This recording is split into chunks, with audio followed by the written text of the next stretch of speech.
I'm Ryan from Fig Ultra Reviews, and today I will be giving it my all to make the best review that I possibly can. I can be kind of a klutz sometimes, and there are reviews where I feel that I really don't have it all together. But not anymore. I'm going to follow my dreams and be the best figure reviewer I always wanted to be.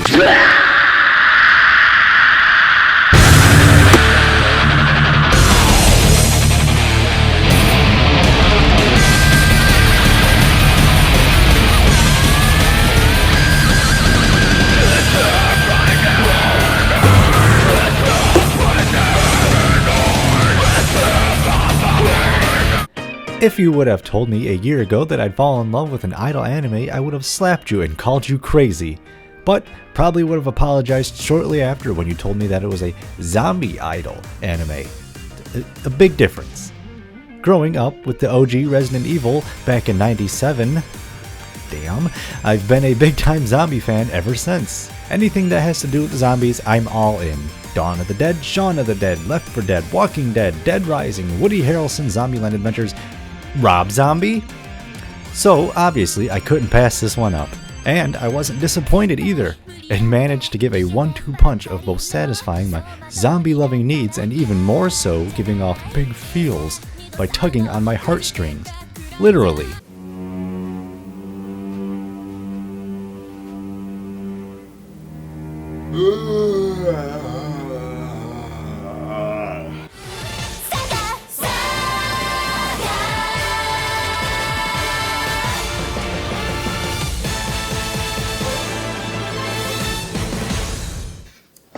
Hello everyone, and welcome to a very rotten episode of Fig Ultra Reviews. That's right. Today, we are taking a look at everyone's favorite aspiring pop idol, Sakura Minamoto. Or, also known as Zombie Number 1. Can't see in here. Yeah, this anime kind of surprised me, like a zombie falling out of a certain locker. Heard about this show right when it came out, piqued my interest, mainly because of the zombies, but I kind of shoved it aside, putting it kind of low on my to-watch list. It did have a rap battle scene in it, so I knew it had potential, so I flipped a coin. If the first episode hooked me, I'd buy her, and hoo boy, only a minute 20 in, it goes from 0 to 100, as a 15 lab meme comes barreling in, breaking the girl rushing to her first day of school trope right off the bat. I said, yep, this one's gonna be good, so I pre-ordered the figure right after. Truck-kun claims another fan. Ooh, it's been too long since I've had some of this beautiful, delicious Pocari sweat. Sponsor me. In short, the show is drop-dead funny and worth sinking your teeth into. So let's put our heads back on our shoulders and start the review.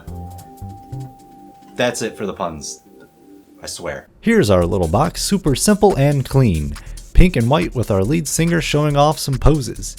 If we pop the box open, we'll find everything's neatly tucked in. You know, standard Nendoroid routine. Don't lose that neck joint. Oh, hey, here's the little cardboard cutouts for our little truckster, which I will go over in detail shortly. But first, let's flesh out this Nendo and go over the details.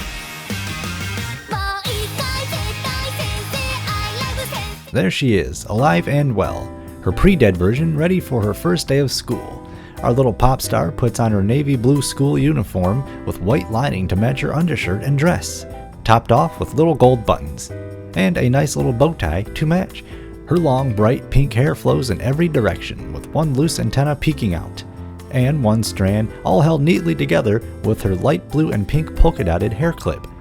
Her bright blue eyes sparkle as she ponders what kind of excitement and thrills her day will be full of. Until, if you didn't notice, this is her undead transformation. Fully resurrected, holding faith to the first episode, she keeps the school outfit, but needs bandages around both her crooked legs to keep them from, falling off. Now, decomposing and cramping up with rigor mortis, her whole body has turned light bluish gray. Bloodshot eyes now glow a mysterious bright red. Don't forget that big old scar going halfway down Sakura's face. Okay, now we gotta take a look at all the accessories this little kawaii zombie comes with. Let's start off with her faceplates. Here's the normal one, which is just an adorable shining smile faceplate. Next is the Living Dead faces, with her zombified face, which makes her seem a little confused. And her, what do I do? Panicking face. They made swapping to her zombie form pretty easy. She comes with an extra neck joint that pops into her face holes, just line it up and press in. And you know the rest. She comes with 2 pairs of normal open palm hands, one hand for clutching her school bag strap and another for holding her manila audition envelope. Both have little pegs that fit snugly in the respective hands. I recommend attaching her bag while the arm is off her body. It likes to plop out of her hand while shimmying it around, so just to make things easier, I did that. I was trying to figure out what the imprint on the envelope was for, then it kind of dawned on me. It's her boob imprint. For her zombie paws, they are kind of similar-ish in tone. One pair is more gnarled up, like she's hungering for flesh, grabbing at you, while the other is more loose and open, with subtle movement in the fingertips. Ah yes, our final and most important goodie, our good boy, Truck-kun! Now you can isekai anime MCs in style with your very own Hell on Wheels. Car salesman slaps roof of Truck-kun. This bad boy can run down so many Japanese teenagers. Well, for someone who's absolute garbage at arts and crafts, I managed to piece this dude together. Sort of. If I can do it, then you most definitely can. Start off by popping out all the little paper craft cutouts, no scissors required. They were really easy to remove. There's some instructions on the initial sheet, so use those if you like. They didn't help too much, but they give you a general idea. I started off by folding the paper edges first to get a feel how the object would form.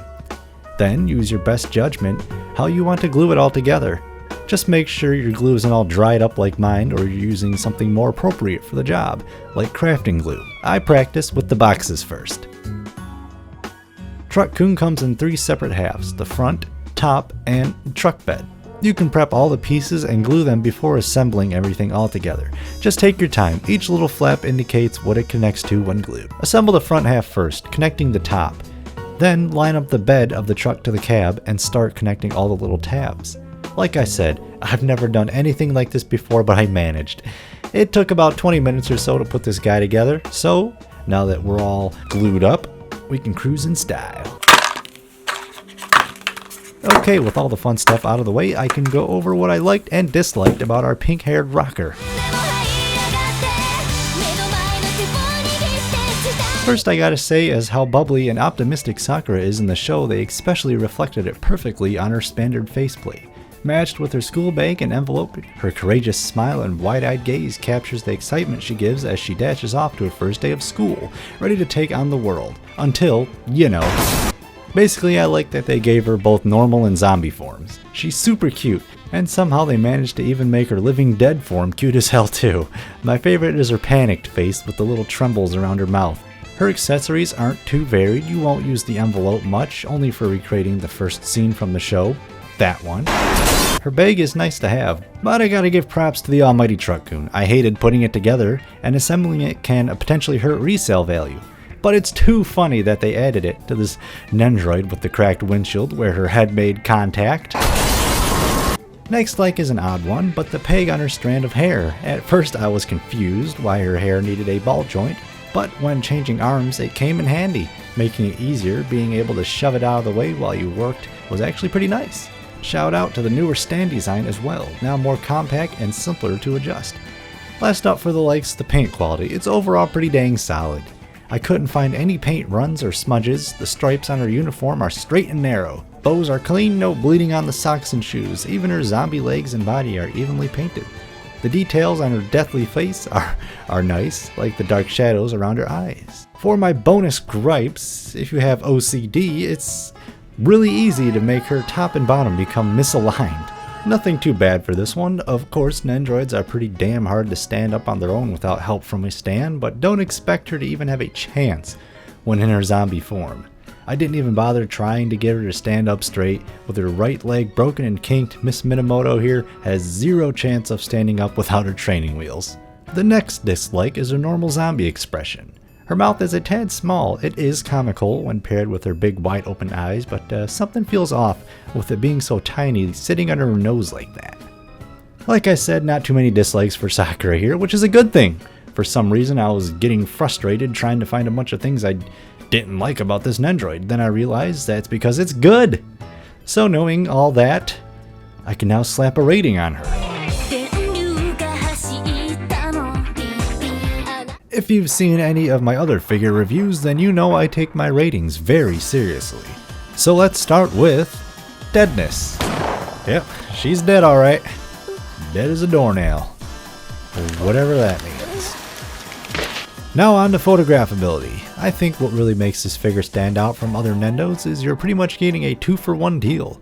With normal Sakura, you get your classic cute, spunky anime girl. Plop her out and about and she fits right in pretty much anywhere. I love her colors too. Switch to her zombie form and you can come up with some fun ideas, especially with her wacky faceplates. I can see mashing her up with other figures in your collection and coming up with funny pictures. You can also place accessories in her hands. Don't forget with Truck-kun you can recreate that scene from the first episode.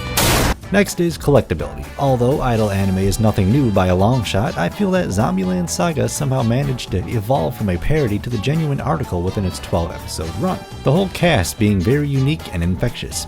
Making the group even more interesting is how they're from different decades and time periods, and watching how they bond and get to know each other. With Junko announced and already in the bag, I'm super excited for the rest. Not many anime have me wanting to purchase the whole lot, usually 1 or 2 characters will do. But I'm genuinely hoping we get all the legendary members of the best damn idol group in Saga, Franchushu.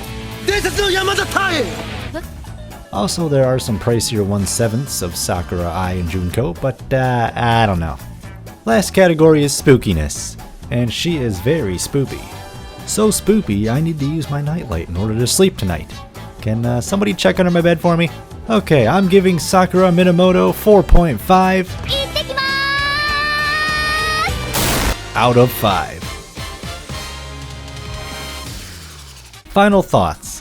While I would have loved just one more normal faceplate to top her off, I guess that's the route they're just going, since the Junko Nendo looks to be going in the same route. Since this anime is a tad niche and I'm sure not pulling big dollar signs, I don't mind GSC doing some cost saving by giving less items per figure, as long as they keep this series going, cause I need everyone, especially Best Girl Sake and the legendary Tai Yamada. Oh, sunglasses and his little dog too. Okay, that wraps up the review, which means I'm out. And as always, thank you so much for watching. Much love, you all are the best. Now I'm gonna go get me some drive-in tori chicken after I finish my drink.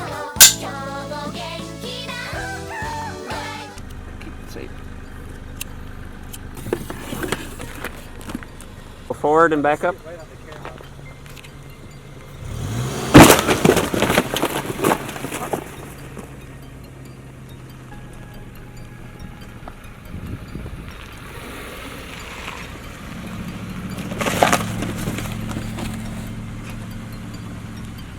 Should have had them bronzed.